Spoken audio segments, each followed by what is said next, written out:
नमस्कार, जोहार झारखंड देख रहे हैं आप और मैं हूं आप सबके साथ सोनाली सिंह। बुलेटिन की शुरुआत एक बड़ी खबर से करते हैं। सूत्रों के हवाले से एक बड़ी खबर। धनबाद में जज उत्तम आनंद हत्याकांड की सीबीआई जांच कराई जाएगी।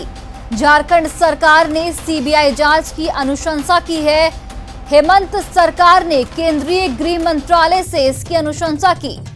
आपको बता दें कि एक हफ्ते के भीतर सीबीआई जांच के निर्देश आ सकते हैं। वहीं सीबीआई को जांच के आदेश से संबंधित डीओपीटी से निर्देश भी आ सकता है। तो देखिए, सूत्रों के हवाले से एक बड़ी खबर आपको बता रहे हैं। जज उत्तम आनंद के जो हत्याकांड है उसमें सीबीआई जांच की मांग काफी दिनों से उठ रही थी और इस मांग को मान लिया गया है। और दिल्ली से हमारे सहयोगी शंकर आनंद जुड़ चुके हैं। शंकर, देखिए, जो जज के परिजन हैं उनके तरफ से भी लगातार ये मांग उठ रही थी कि सीबीआई जांच कराई जाए। बीजेपी के तमाम नेता भी इस मांग को उठा चुके हैं और देखिए, ये मांग पूरी भी हुई। सीबीआई जांच की मांग अब पूरी हो चुकी है। निश्चित तौर पर देखिए, जिस तरह से जज की जो मौत है वो एक संदिग्ध है और जिस तरह से संदिग्ध हालत में मौत हुई है, इसी मामले की गंभीरता को देखते हुए झारखंड की सरकार इस मामले पर विशेष तफ्तीश के लिए सीबीआई से अनुशंसा की है और इसके लिए गृह मंत्रालय को बकायदा खत भेजा गया है। और जैसा कि हमारे सूत्र बताते हैं कि गृह मंत्रालय को खत भेज दिया गया है, लेकिन जो तमाम औपचारिकताएं होती हैं सीबीआई जांच के लिए, तो उसको पूरा होने में तकरीबन एक सप्ताह का वक्त लग सकता है, क्योंकि गृह मंत्रालय इस मामले को अब आगे डीओपीटी को भेजा जाएगा और डीओपीटी उस खत को फिर सीबीआई के पास भेजती है और सीबीआई से पूछती है क्या आप इस केस को इन्वेस्टिगेशन करने के लिए आप सक्षम है या नहीं है, क्या आप तैयार हैं या नहीं है। तो उसके बाद सीबीआई से ग्रीन सिग्नल मिलने के बाद डीओपीटी इस मामले की जानकारी गृह मंत्रालय को देती है और उसके बाद गृह मंत्रालय अंतिम मुहर लगाते हुए सीबीआई जांच की अनुशंसा करती है। तो एक तरह से कह सकते हैं कि जो उसका जो पहला लेवल है वो पूरा कर लिया गया है। और हमारे सूत्र बताते हैं कि इस मामले पर झारखंड की सरकार ने इस मामले पर सीबीआई जांच की अनुशंसा केंद्रीय गृह मंत्रालय से कर दी है और इस मामले में तमाम जो औपचारिकताओं को पूरा होने में तकरीबन 8 से 10 दिन का वक्त लग सकता है। तो एक तरह से कहा जा सकता है कि जिस तरह से जज की संदिग्ध हालत में मौत होती है और इस मामले में हालांकि 3 लोग की गिरफ्तारी हुई और उसके बाद एसआईटी का गठन किया गया और जो झारखंड की पुलिस है वो दावा कर रही है कि वो इस मामले में तमाम आरोपियों को गिरफ्तार कर चुकी है। लेकिन जिस तरह से सवाल उठे थे, उस मामले की विस्तार से तफ्तीश करने के लिए सीबीआई जांच के लिए अनुशंसा किया गया है और निश्चित तौर पर सीबीआई जब इस मामले की इन्वेस्टिगेशन करेगी तो तमाम जो इनपुट जो है वो बाहर आएंगे और इस मामले में ये साफ हो पाएगा क्या वाकई में वो एक सोची समझी साजिश का हिस्सा था या एक महज हादसा था जिसकी वजह से जज की मौत हुई है। जी शंकर, सुप्रीम कोर्ट ने भी इस मामले में झारखंड पुलिस से स्टेटस रिपोर्ट मांगा था, तो उस रिपोर्ट का अब क्या होगा? देखिए, स्टेटस रिपोर्ट का मतलब ये होता है कि अभी तक इस मामले में क्या इन्वेस्टिगेशन हुआ है। झारखंड पुलिस इस मामले में अभी तक इन्वेस्टिगेशन कहां तक पहुंची है झारखंड पुलिस की और किस तरह से इस मामले में कार्रवाई की गई है। तो निश्चित तौर पर इस मामले पर अगली जो सुनवाई होगी सुप्रीम कोर्ट में, उस मामले पर झारखंड सरकार की तरफ से उनके एडवोकेट इस मामले पर अपने इनपुट देंगे और इसके साथ ही ये भी इस मामले की भी जानकारी देंगे कि उन्होंने सीबीआई जांच के लिए अनुशंसा किया है या नहीं किया है और अगर किया है तो किस तरह से उन्होंने अनुशंसा किया है। और इसके साथ ही अभी तक का जो स्टेटस रिपोर्ट है इन्वेस्टिगेशन का, उस इन्वेस्टिगेशन रिपोर्ट की जो तमाम डिटेल्स को सुप्रीम कोर्ट के अंदर रखा जाएगा। सुप्रीम कोर्ट के जो वरिष्ठ अधिवक्ता हैं विकास सिंह, वो इस मामले में लगातार सवाल उठा रहे थे और उनका कहना था कि जज की जिस तरह से हत्या यहाँ पे मौत हुई है तो ये एक साजिश का हिस्सा हो सकता है, क्योंकि मौत यहाँ पर काफी संदिग्ध परिस्थितियों में हुई है और एक सोची समझी साजिश का हिस्सा हो सकता है। लिहाजा इसी मामले की गंभीरता को देखते हुए कोर्ट ने भी इस मामले पर सवाल खड़ा किया था और कहा था, कोर्ट ने कहा कि इस मामले पे आप तमाम इनपुट्स के साथ अगली जो सुनवाई होगी उसमें आप तमाम अपडेट को दें और अभी तक आपने क्या कार्रवाई की है वो इसको सामने रखना है। और इसके साथ ही इस मामले में कोर्ट ने एक कड़ी फटकार लगाते हुए कहा क्या इस मामले की जांच की अनुशंसा क्या सीबीआई से करवाया जाए या नहीं करवाया जाए, क्योंकि क्या आप इस केस को करने में सक्षम हैं या नहीं है। तो कई तरह के सवाल उठे थे, लिहाजा इस मामले की गंभीरता को देखते हुए बहुत बहुत धन्यवाद तमाम जानकारियों के लिए। तो देखिए, सूत्रों के हवाले से एक बड़ी खबर आपको बता रहे हैं। जज हत्याकांड में एक बड़ा अपडेट सामने आया है। अब इस पूरे हत्याकांड की जांच सीबीआई करेगी। कई दिनों से इसकी मांग उठ रही थी और ये मांग को मान लिया भी गया है। झारखंड में 2 दिनों से लगातार हो रही बारिश ने जनजीवन बेहाल कर दिया है। मूसलाधार बारिश ने रांची नगर निगम की सारी तैयारियों की पोल खोल दी है।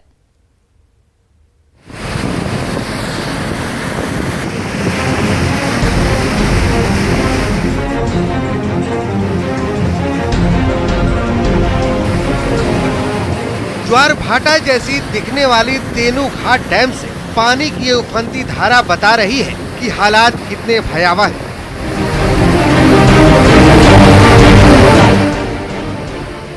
कुदरत कहर बरपाने पर आमादा है।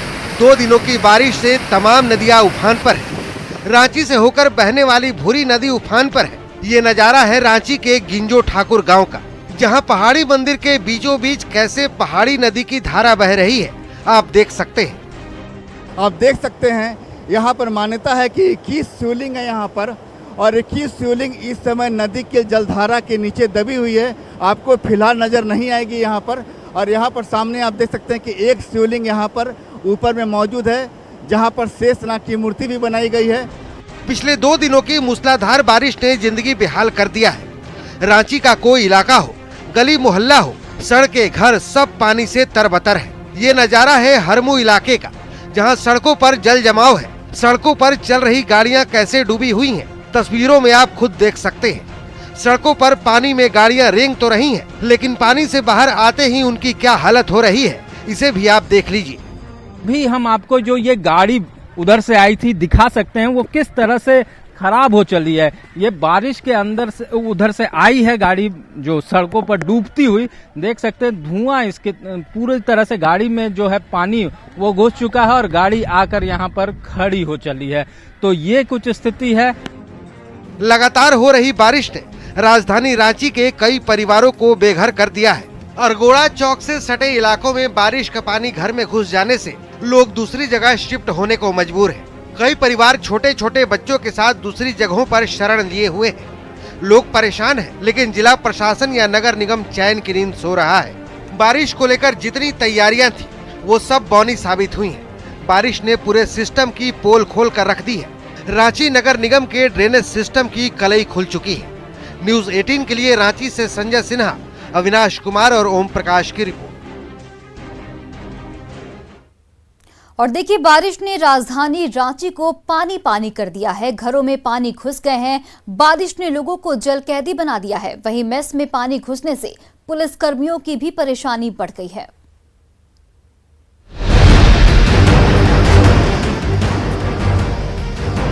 हुंड्रू फॉल की ये तस्वीर आपने शायद ही देखी होगी। पानी की तेज धार होश उड़ाने वाली है। नदियों के उफान ने लोगों की चिंता बढ़ा दी है। लगातार 2 दिनों से हो रही बारिश से ग्रामीणों से लेकर शहरी इलाकों को पानी पानी कर दिया है। राजधानी रांची के वीआईपी इलाके भी डूब गए हैं। घरों का गार्डन ही स्विमिंग पूल नजर आने लगा है। ड्रेनेज सिस्टम फेल होने से घरों में पानी घुस आया है।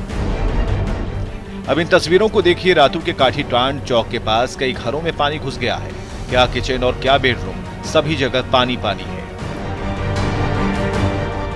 इन तस्वीरों को भी देखिए। कमर तक पानी, डूबी कारें, घरों में जलकैदी बने लोग। ये तस्वीरें राजधानी के कुंज विहार की हैं। रोड नंबर 1, 2 और 3 में घरों में पानी घुस गया है। लिहाजा लोग ग्राउंड फ्लोर को छोड़कर फर्स्ट फ्लोर में शिफ्ट हो गए।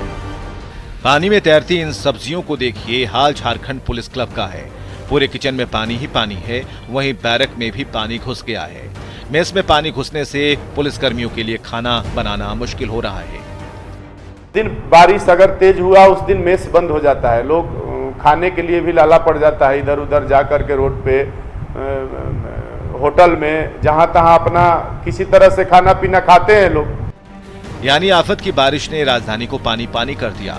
रांची के चुटिया, अरगोड़ा, हरमू और पंडरा इलाके की स्थिति सबसे ज्यादा खराब है। ऐसे में नगर निगम के कंट्रोल रूम की घंटियां लगातार बज रही हैं। राजधानी को 4 जोन में बांटकर राहत और बचाव कार्य चल रहा है। संजय सिन्हा, ओम प्रकाश के साथ bureau report, news 18 Ranchi. Ranchi का एक अपार्टमेंट मूसलाधार बारिश में पानी पानी हो गया।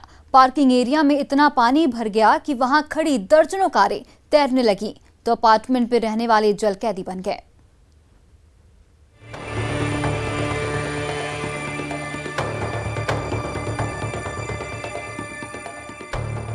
देख रहे हैं ना, चारों तरफ पानी ही पानी और उसमें तैर रही लाल और सुनहरी कार।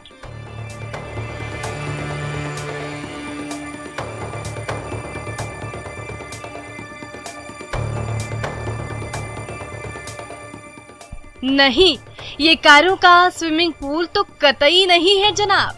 ये अल्गोड़ा के एकलव्य अपार्टमेंट के उस पार्किंग एरिया का नजारा है जो इंद्रदेव की मेहरबानी से पानी से इस कदर लबालब हो गया कि उसमें उतरने का मतलब है समंदर में गोते लगाना।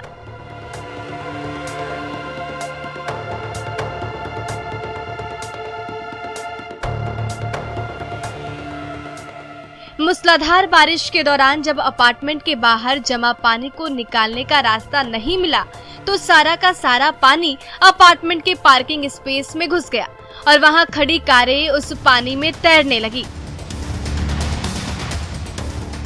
भैया यहाँ पे एक पुल था छोटा सा, वो पुल को बंद कर दिया गया है, इसके चलते इतना दिक्कत है। अगर वो पुल चालू रहता तो इतना दिक्कत नहीं होता किसी को। पानी का निकासी बंद कर दिया नगर निगम। पुल था उसको पानी का निकासी, हाँ, वो बंद कर दिया गया। रांची नगर निगम की हरी झंडी पर करोड़ों रुपए खर्च कर बहुमंजिली अपार्टमेंट तो खड़ी कर दी गई, लेकिन ना बरसाती पानी को निकलने का रास्ता दिया गया और ना कायदे कानूनों की किसी को फिक्र रही। जाहिर है जब पानी नहीं निकलेगा तो वो घर को ही डुबोएगा। एकलव्य अपार्टमेंट और इसके 60 से भी ज्यादा फ्लैट्स में रहने वाले 250 से भी ज्यादा बाशिंदे पिछले 2 दिन से उसी लापरवाही का खामियाजा भुगत रहे हैं। हर तरफ पानी ही पानी है और उसके बीच मुश्किल में जिंदगानी है। जब भी बारिश होता है तो पानी होता है, पानी जमा होता है। हाँ, हम लोग आने जाने में रोड में दिक्कत होता है। कभी आप लोगों ने इसका विरोध किया, कभी नगर निगम को बताया? या नगर निगम कल रात में काम किया, लेकिन कोई फालतू का काम करके चल गया है। बदतर ड्रेनेज सिस्टम और फायदे की होड़ में रांची में तेजी से खड़ी हो रही दूसरी अट्टालिकाओं का भी हाल कुछ ऐसा ही होने वाला है। अगर समय रहते सचेत नहीं हुए तो समंदर में गोते लगाने के लिए तैयार रहिए। संजय सिन्हा, न्यूज़ 18, रांची। लगातार 2 दिनों से हो रही बारिश ने झारखंड को पानी पानी कर दिया। बारिश की वजह से बोकारो में तेनुघाट डैम के 6 फाटक खोल दिए गए हैं। बारिश की वजह से कांके डैम भी लबालब भर गया है, जबकि कई नदियों का जलस्तर बढ़ गया है।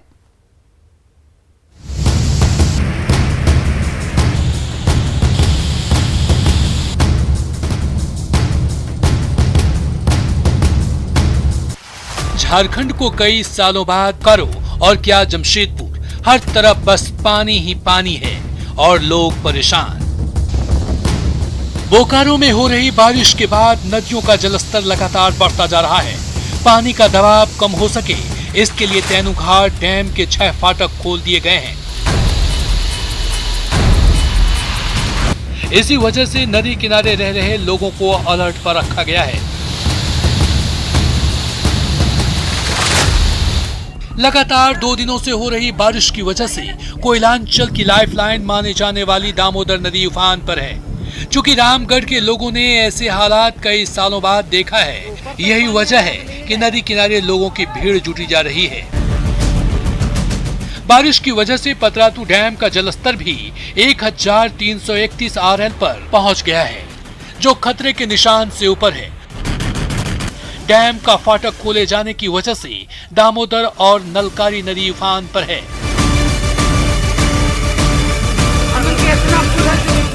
रामगढ़ में बाढ़ के हालात का अंदाजा इसी बात से लगा सकते हैं कि रजरप्पा के प्रसिद्ध सिद्धपीठ मां छिन्नमस्तिके मंदिर से सटे 2 कॉम्प्लेक्स में दामोदर नदी का पानी घुस गया है। कॉम्प्लेक्स के 2 तल्ले पर तो पानी है ही, भैरवी नदी के किनारे मंदिर के VIP गेट की सीढ़ी तक पानी आ गया है। यही नहीं, आसपास की दुकानों में भी कई फीट पानी है। राजधानी रांची में लगातार हो रही बारिश से कांके डैम लबालब भर चुका है। रांची के हालात भी कमोबेश बोकारो और रामगढ़ की तरह ही है। राजधानी रांची में लगातार हो रही बारिश से कांके डैम लबालब भर चुका है। ओवरफ्लो होने की वजह से कांके डैम के 3 फाटक में से एक फाटक को शुक्रवार की रात को खोल दिया गया। लगातार 2 दिन से हो रहे बारिश की वजह से जमशेदपुर में स्वर्णरेखा और खरके नदी का जलस्तर बढ़ गया है। अगर ऐसे ही बारिश होती रही तो निचले इलाकों में पानी घुस सकता है। लगातार बारिश से लोहरदगा में कोयल नदी का जलस्तर बढ़ गया है। वहीं सीटीओ पुल के ऊपर पानी आ जाने से लोहरदगा बेड़ो रांची मार्ग पर परिचालन बाधित हो गया है। देवघर में बारिश के बाद हालात बदतर दिख रहे हैं। देवघर सारठ मुख्य मार्ग पर डहुआ पुल के पास विशनपुर डायवर्जन पर पानी भर गया है, यानी झारखंड का एक बड़ा इलाका बारिश से बेहाल है। अगर बारिश कुछ दिनों तक ऐसी ही होती रही तो हालात बिगड़ने लगेंगे और लोगों की परेशानी काफी बढ़ जाएगी। Bureau report, news 18। और फिलहाल रुकते हैं एक छोटे से ब्रेक के लिए। पार्टी हो गई विधानसभा में कुछ कारणों से, उसको मजबूत करना, नंबर 1 की पार्टी फिर से बनाने के लिए क्या करेंगे? कई कारण हैं, कई कारण है। उसकी समीक्षा हो चुकी है कई बार। अब आज इतने दिन के बाद आप उसकी जो चर्चा कर रहे हैं उसका कोई मतलब नहीं है। महिलाओं की भागीदारी के लिए और महिलाओं के सशक्तिकरण के लिए मुख्यमंत्री नीतीश कुमार जी ने जो काम किया है बिहार में, वो देश के किसी राज्य में नहीं हुआ है। 50% महिलाओं को पंचायती राज और नगर निकाय में आरक्षण, महिलाओं को 35% सरकारी सेवाओं में आरक्षण, इंजीनियरिंग मेडिकल कॉलेज में, टेक्निकल इंस्टीट्यूट्स में महिलाओं के एडमिशन में आरक्षण, ये किस राज्य में हुआ है? तो नीतीश कुमार जी ने महिलाओं को सशक्त करने के लिए जो काम किया है वो एक उदाहरण है, नजीर है। सर, एक मेरा छोटा सा सवाल ये है, अभी सवाल छोड़िए। यूपी में सर यूपी विधानसभा सब उनसे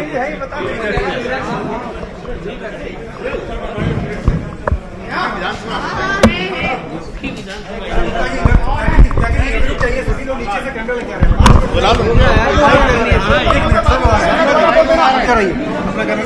वर्मा जी आप लगाइए, माइक लगाइए वहाँ पे। तो अभी आप जेडीयू के राष्ट्रीय अध्यक्ष ललन सिंह को सुन रहे थे। आपको बता दें कि आज ही जेडीयू राष्ट्रीय कार्यकारिणी की बैठक में ललन सिंह को ये पदभार मिला है। इससे पहले आरसीपी सिंह जेडीयू के राष्ट्रीय अध्यक्ष थे और आरसीपी सिंह के मंत्री बन जाने के बाद उसको तो आ जाने दो, ये आगे सभी लोग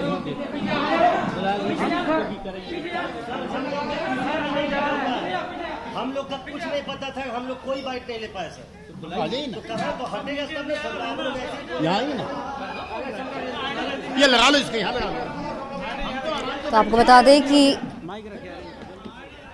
जेडीयू के राष्ट्रीय कार्यकारिणी की जो बैठक हुई इसमें ललन सिंह को राष्ट्रीय अध्यक्ष चुना गया है और ललन सिंह अभी प्रेस कॉन्फ्रेंस भी कर रहे थे। इस दौरान उन्होंने नीतीश कुमार का आभार जताया कि नीतीश कुमार ने उन्हें ये कमान सौंपी। यही बताएंगे ना, ये करेंगे क्या?